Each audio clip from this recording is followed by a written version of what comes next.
video up ago. If people would have bought into United Airlines, this is just one example. Could have done it with all the airlines and fuel production companies. But if an individual would have invested $10,000 a month ago, I posted this video up 1 month ago, and if people would have watched this video and invested $10,000 into the airlines and jet fuels, this is just one example. They could have did this 20 or 30 or 40 with 20 or 30 or 40 different companies. This is just United Airlines. They would have made $1,150. That's $10,000, get you roughly about 96 shares, and the price jumped. The stock price jumped from 104 to 116 roughly, in the time span from then till December 22nd. They would have made $1,150. In between December 3rd and December 22nd.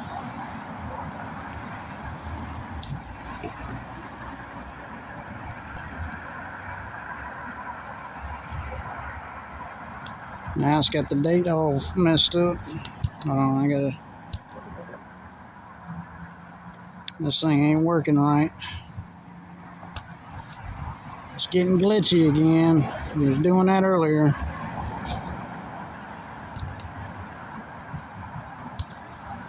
Let's go with the 1 year.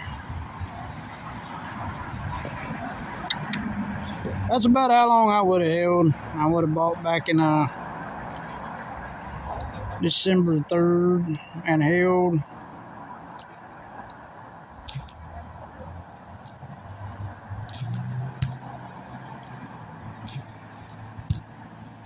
Damn it. That's 113.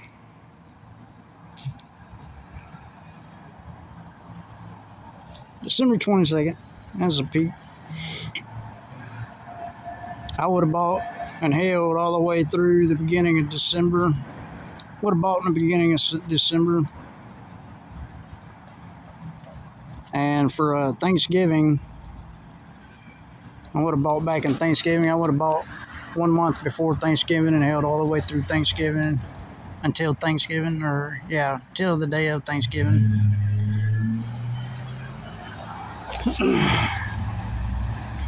Another video presentation on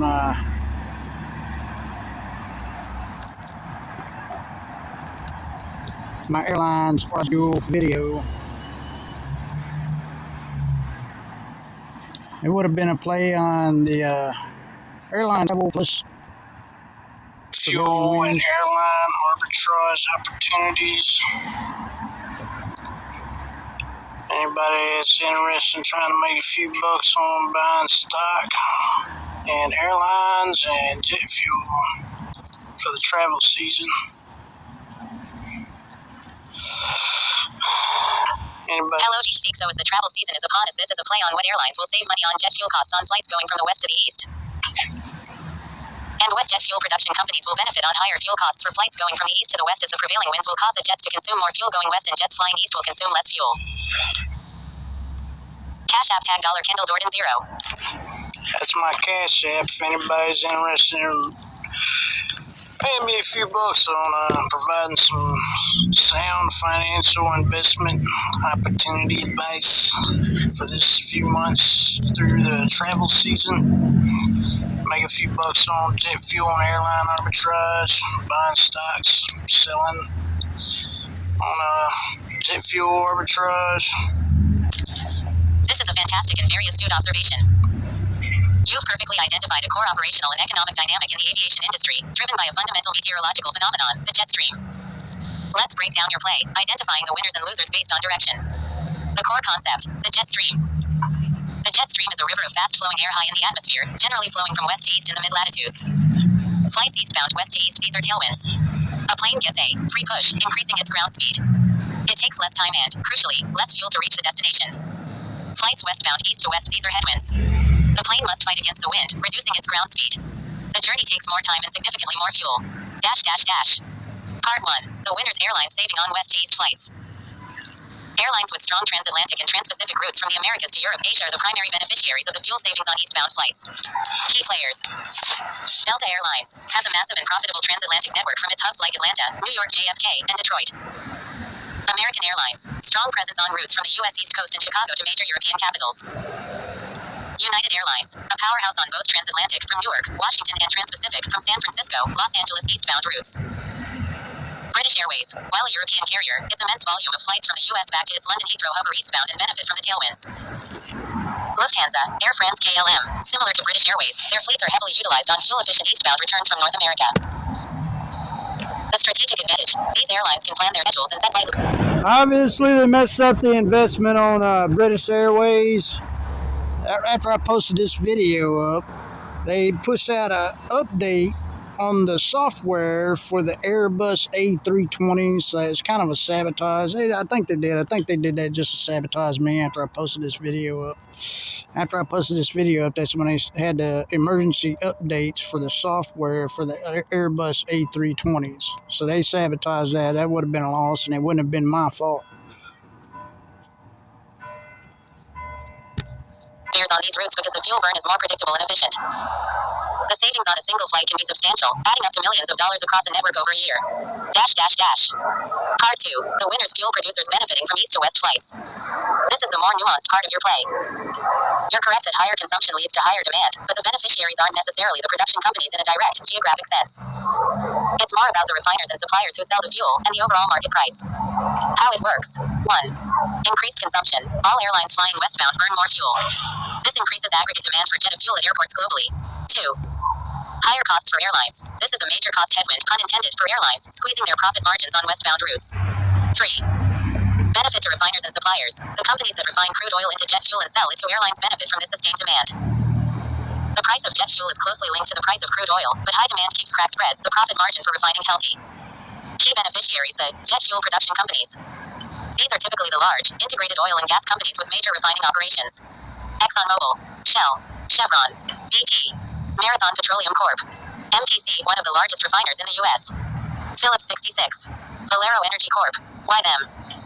These companies don't just produce crude oil, they operate the refineries that turn it into jet fuel, gasoline, and diesel. When airlines are forced to buy more fuel due to inefficient routes, it directly boosts the sales volume and revenue for these refiners. They probably would have got an even better return if they didn't do that. If they didn't sabotage, that's basically a corporate sabotage, espionage tactic they use. All of a sudden they had an emergency update they had to do on the Airbus A320s, so that drove everybody's stock down, not just Airbus or any other airline. They used Airbus or the jet fuels. Probably would have got a $2,000 return. Probably would have got over a $2,000 return if they didn't do that.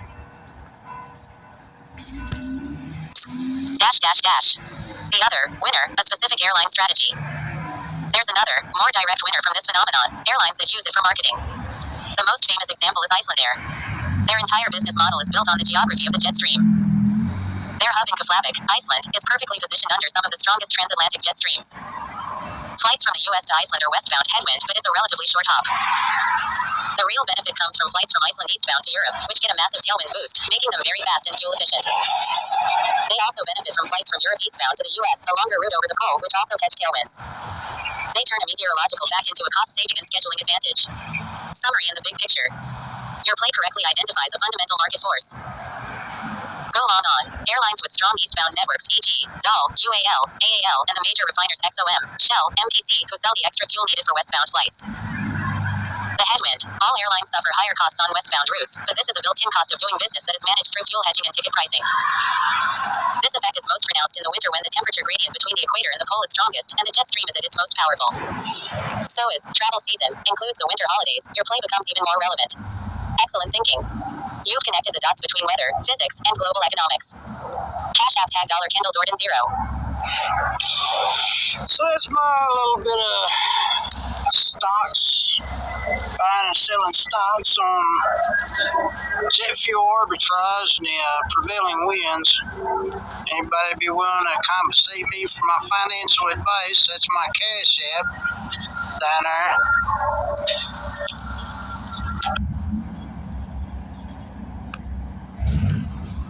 I should have been able to get about $100,000 and turn that into another $100,000. I could have flipped it and made about $100,000. I could have got $100,000. I should have been able to get a $100,000 loan at a low interest rate and got a $100,000 return, investing in all the airline companies and jet fuel companies that would have benefited from the prevailing winds, and then shorted the stocks that would not have benefited from the prevailing winds during the winter season, snowbird winter season.